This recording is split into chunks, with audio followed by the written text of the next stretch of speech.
Hi mga ka-bakers! Kumusta kayo? Ngayon naman ay gagawa tayo ng ham and cheese bread. Handa na ba kayo? Ang mga kailangan natin ay bread flour to 50 grams, yeast 2 teaspoon, salt 5 grams, sugar 50 grams, itlog 1 piraso, vinegar 2 teaspoon, fresh milk 100 ml at butter na 30 grams. Ilagyan na natin ang bread flour at yeast. Sa ating mixer bowl ay ilagyan na natin ang fresh milk, asukal, suka, asin, itlog, butter. Atin muna itong haluin para matunaw na ang ating asukal at higit sa lahat ay matunaw na ang ating asin. Pagkatapos ay atin nang ilagay ang bread flour at ating yeast. Yan. Pagkatapos ilagay, atin na pong buksan ang ating mixer at hayaan lamang po natin itong mag-mix ng mga 10 to 12 minutes hanggang po sa makuha na po natin ang kanyang consistency. Yan. Ito na po siya at atin lang po siyang paandarin ng kaunti. At kapag ganito na po, yung buo na po siya at isa na po siyang dough, atin na po siyang kuhanin. Ilagay na po sa ating lamesa at paglagay po tayo ng kaunting mantika. At atin na po itong imomolde ng bilog. Atin lang po itong papaikot-ikutin gamit po ang ating mga kamay at atin lang po siya i-shape ng pabilog. Ito na po ang kanyang itsura pagkatapos. 300 grams nga po pala ito.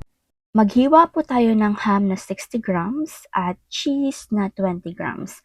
Yung ham nga po pala ay hiniwa lang po natin ng maliliit at pa-diced at yung cheese naman po ay atin po siyang ginadgad. Ngayon naman ay atin na pong palaparin ang ating dough. Gagamit po tayo ng ating rolling pin at pahabain lamang po natin siya. Ngayon naman ilalagay na po natin ang ating ham at cheese filling. At pwede na rin naman pong ubusin ng ating filling, pero kung gusto niyo po itong dagdagan or bawasan, nasa inyo na po yan mga ka-bakers.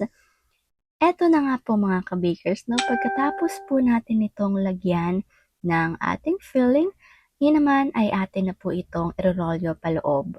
Just take your time lamang po mga ka-bakers. At pagkatapos po nito ay atin lang po itong papahabain ng kaunti or i-ensure na sarado po ang ating dough. At ngayon naman po ay atin na po itong hatiin or hiwain. Pero wag po natin itong sagarin para po hindi po siya maputol.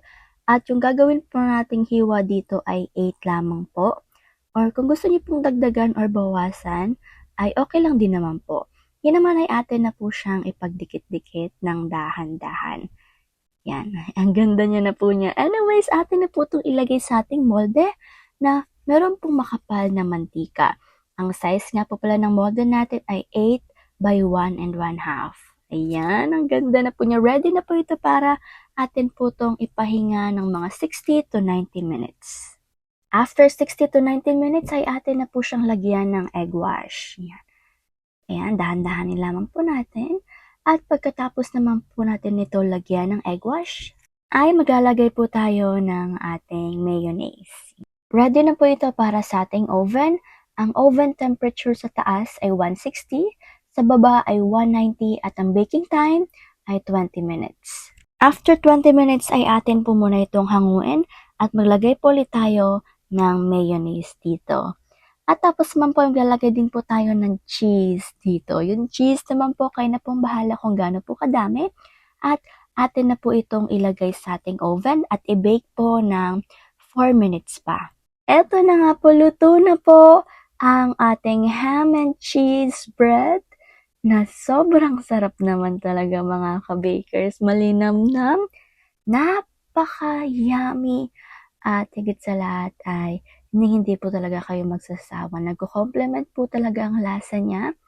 At higit sa lahat ay sobrang mabenta din po ito. Sikat na sikat po ito, lalo na sa ating mga kiddos. Kaya naman, kung inyo po itong gagawin, or kung ito naman po ay inyong ipang-nenegosyo, abay, why not naman po talaga mga ka-bakers. Kaya naman, subukan niyo na to. Gawin niyo na rin po ito, ha? Eto na po ang ating food for the soul ngayon. Juan 3:17. Isinugo ng Diyos ang kanyang anak, hindi upang hatulan ng parusa ang sanlibutan, kundi upang iligtas ito sa pamamagitan niya. Amen mga ka-bakers. Maraming salamat po sa inyong lahat. Palagi lamang tayong manalig sa Panginoon kahit na ano pa mang ating nakikita o pinagdadaanan ngayon. We should walk by faith and not by sight. Kaya naman, hanggang dito na lang po muna ako. Paalam muna. Take care. Higit sa lahat ay God bless.